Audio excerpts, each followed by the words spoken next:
श्री शिवाय नमस्तुभ्यम। हर हर महादेव। छत्तीसगढ़ राज्य के कोरबा में सावन के पावन महीने में पहली शिव पुराण कथा श्री श्रावण शिव पुराण कथा 12 जुलाई से शुरू हुई, जो कि 18 जुलाई मतलब कल पूर्ण होने वाली है। यह कथा आप दोपहर के 1 बजे से 4 बजे तक आस्था और यूट्यूब के माध्यम से देख पाएंगे। आज की कथा में गुरुजी पंडित प्रदीप मिश्रा जी ने वह जानकारी दी कि आज कैसे गुरुजी के कान का एक कुंडल गिर गया और वह भोलेनाथ की कृपा प्राप्त कर किस प्रकार से गुरुजी को प्राप्त हुआ है, वह गुरुजी ने बताया है। साथ ही आज की कथा में गुरुजी पंडित प्रदीप मिश्रा जी ने कुल 12 उपाय पत्र और उपयोगी जानकारियां दी हैं। सभी जानकारी आपको इस वीडियो के माध्यम से मिलने वाली है। अगर किन्हीं कारणवश आपने आज की कथा नहीं सुन पाई है तो पूरी कथा का रास्ता तो आपको इस छोटे से वीडियो से प्राप्त होने वाला है। बढ़ते हैं आज की कथा की पहली विशेष जानकारी की ओर। कथा शुरू होते ही गुरुजी ने कहा, संत, सती और भक्ति ये तीन अगर किसी गांव में या परिवार में या क्षेत्र में होते हैं तो उसे कोई भी बर्बाद नहीं कर सकता है। बढ़ते हैं आज की कथा की दूसरी विशेष जानकारी की ओर। गुरुजी ने कहा, अगर आप चाहते हैं कि आपका बच्चा अच्छे से पढ़ाई करे तो बच्चा जब पढ़ाई करे तो आपको भी मोबाइल को साइड में रख देना है। ऐसा नहीं कि बच्चा पढ़ाई कर रहा है और माँ मोबाइल चला रही है, ऐसे में बच्चा कभी भी नहीं पढ़ सकता है। माँ को भी मोबाइल को साइड में रखना है। जब बच्चा देखेगा कि माँ भी पढ़ाई को इम्पोर्टेंस दे रही है तो वह भी पढ़ाई को इम्पोर्टेंस जरूर देगा। बढ़ते हैं आज की कथा की तीसरी विशेष जानकारी की ओर। गुरुजी ने कहा, तेलंगाना हैदराबाद के भाग्यनगर वालों के भाग्य खुल गए।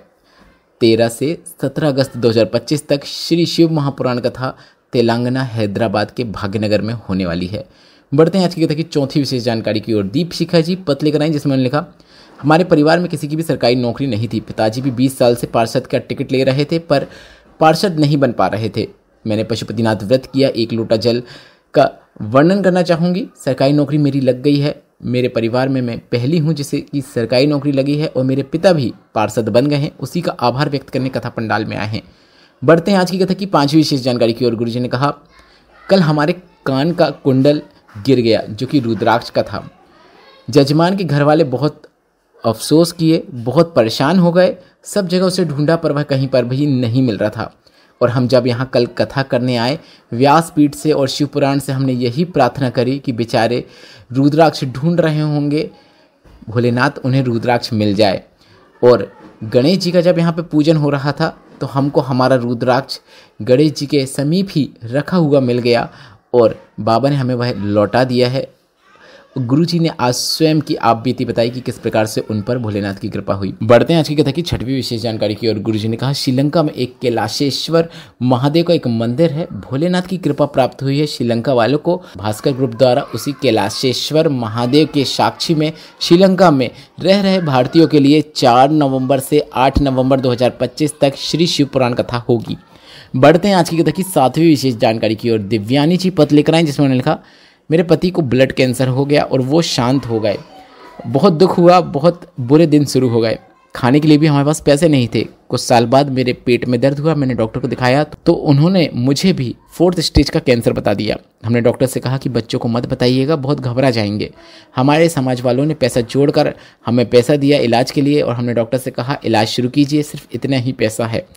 मेरे बेटे को किसी ने शिवालय पर जल चढ़ाकर उसका जल मुझे देने को कहा। मेरे बेटे ने मेरे लिए पशुपतिनाथ व्रत रखा और मुझे शिवलिंग पर चढ़ा हुआ जल देता। जहां डॉक्टर ने 6 महीने का ही समय दिया था, सालों निकल गए हैं। उसी का आभार व्यक्त करने कथा पंडाल में आए हैं। बढ़ते हैं आज की कथा की 8वीं विशेष जानकारी की ओर। एक पत्र आया जिसमें लिखा था, मेरी शादी के 14 साल हो गए थे। डॉक्टर ने भी मना कर दिया था कि अब संतान सुख नहीं हो सकता। जीवन समाप्त करने का भी मन में आने लगा, पर एक बार आपकी कथा सुनी और आपके बताए अनुसार पशुपतिनाथ व्रत किया। सफ़ेद आंकड़े की जड़ का प्रयोग किया और जहां एक भी संतान नहीं हो सकती थी, बाबा ने मुझे जुड़वा लड़के दे दिए हैं। उसी का आभार व्यक्त करने कथा पंडाल में आए हैं। बढ़ते हैं आज की कथा की 9वीं विशेष जानकारी की ओर। सविता जी पत्र लेकर आई, जिसमें लिखा, मेरी बेटी नीट की तैयारी कर रही थी पर उसका एग्ज़ाम क्लियर नहीं हो पा रहा था। हमने सीहोर की कावड़ भरी, बाबा की भक्ति करना शुरू किया। कहते हैं सीहोर की कावड़ 1 साल में जरूर कुछ न कुछ प्रदान करती ही है। मेरी बेटी की मुंबई के मेडिकल कॉलेज में चयन हो गया है। उसी का आभार व्यक्त करने कथा पंडाल में आए हैं। बढ़ते हैं आज की कथा की 10वीं विशेष जानकारी की ओर। दिव्या जी पत्र लेकर आए, जिसमें उन्होंने लिखा, मेरा वजन ज़्यादा होने के कारण मैं माँ नहीं बन पा रही थी। किसी ने कथा के बारे में बताया और बाबा की भक्ति मैंने करना शुरू किया। शिवलिंग पर जल चढ़ाना शुरू किया। मेरा गर्भ ठहरा और कुछ समय पश्चात मुझे एक बच्चा भी हुआ, पर किन्हीं कारणों से वह शांत हो गया। बहुत निराश हो गए। इतने सालों बाद भी बाबा ने दिया पर वह भी चला गया। सासू माँ ने कहा, वही बच्चा बाबा वापस जरूर देगा। तुम विश्वास मत छोड़ो, भोलेनाथ की भक्ति जारी रखो। हमने भोलेनाथ की भक्ति जारी रखी, भोलेनाथ के मंदिर पर जल चढ़ाना जारी रखा। कुछ समय बाद फिर से मेरा गर्भ ठहरा और उसी दिन फिर से मुझे बच्चा हुआ जिस दिन पहला बच्चा शांत हुआ था। उसी का आभार व्यक्त करने हम कथा पंडाल में आए हैं। बढ़ते हैं आज की कथा की 11वीं विशेष जानकारी की ओर। गुरुजी ने कहा, एक माँ जब अपने बच्चे को जन्म देती है तो वह कभी भी अपने बच्चे को पीट कर नहीं सोती है। भले ही बच्चा बड़ा होकर माँ से मुख मोड़ ले, पर माँ कभी भी अपने संतान से, अपने बच्चे से मुख नहीं मोड़ती, क्योंकि माँ तो माँ होती है। बढ़ते हैं आज की कथा की 12वीं विशेष जानकारी की ओर। गुरुजी पंडित प्रदीप मिश्रा जी ने आगामी कथाओं की जानकारी देते हुए 5 नई शिव पुराण कथाओं की जानकारी दी है, जो कि इस प्रकार है। 21 जुलाई से 25 जुलाई 2025 तक ऑनलाइन शिव पुराण कथा होगी। इसी दौरान गुरुजी श्रावण शिवरात्रि का अभिषेक भी कराएंगे। यह कथा कहाँ से होगी गुरुजी ने जगह नहीं बताई है, पर ऑनलाइन आप आस्था और यूट्यूब के माध्यम से कथा को श्रवण कर पाएंगे, देख पाएंगे। इसके बाद बता दें 23 जुलाई को इसी ऑनलाइन शिव पुराण कथा के बीच में सावन शिवरात्रि का पूजन गुरुजी पंडित प्रदीप मिश्रा जी शाम को 7 बजे से 8 बजे के बीच में करने वाले हैं। इसके बाद 30 जुलाई से 5 अगस्त 2025 तक जयंती भाई स्टेडियम भिलाई में शिव पुराण कथा होगी। कथा का समय दोपहर के 1 बजे से 4 बजे तक रहने की उम्मीद है। इसके बाद 6 अगस्त को प्रदोष के दिन सीहोर में कावड़ यात्रा होगी। यह कावड़ यात्रा सीहोर की सीवन नदी से शुरू होगी, जो कि समय सुबह 9 बजे का है। सीहोर की सीवन नदी से गुरुजी पंडित प्रदीप मिश्रा जी भी इस कावड़ यात्रा में शामिल होते हैं।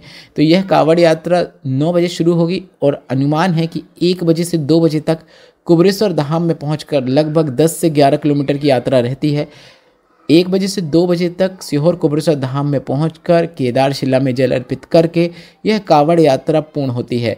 तो अगर आप इस कावड़ यात्रा में शामिल होना चाहते हैं तो गुरुजी ने सभी को आमंत्रित किया है। सुबह 9 बजे आपको अपनी सामग्री लेकर सीहोर की सीवन नदी के पास पहुंच जाना है और वहीं से कावड़ यात्रा शुरू होगी, जो कि गुरुजी पंडित प्रदीप मिश्रा जी के कुबरेश्वर धाम पहुंचकर पूर्ण होगी। इसके बाद अगली शिव पुराण कथा 2 नई हैं, जिसकी जानकारी आज की कथा में गुरुजी ने दी है। तेलंगाना हैदराबाद भाग्यनगर में शिव पुराण कथा 13 अगस्त से 17 अगस्त तक होगी। यह 5 दिवसीय शिव पुराण कथा है, जिसका समय दोपहर के 1 बजे से 4 बजे तक रहने की उम्मीद है। इसके बाद नवंबर में एक और शिव पुराण कथा होगी, जो कि श्रीलंका में होगी। 4 नवंबर से 8 नवंबर 2025 तक श्रीलंका में शिव महापुराण कथा होगी। इसके बीच में और भी शिव पुराण कथा है, जिसकी जानकारी समय आने पर आपको दे दी जाएगी। इस वीडियो में बताई गई जानकारी से संबंधित अगर अभी भी आपके मन में कोई प्रश्न है तो आप वे प्रश्न कमेंट बॉक्स के जरिए पूछ सकते हैं। और मेरे द्वारा दी गई जानकारी अगर आपको थोड़ी सी भी उपयोगी लगी है तो इस वीडियो को लाइक जरूर करें। कमेंट बॉक्स में श्री शिवाय नमस्तुभ्यम अवश्य टाइप करें। आपके सभी प्रश्नों के उत्तर हम अवश्य देंगे। श्री शिवाय नमस्तुभ्यम। हर हर महादेव।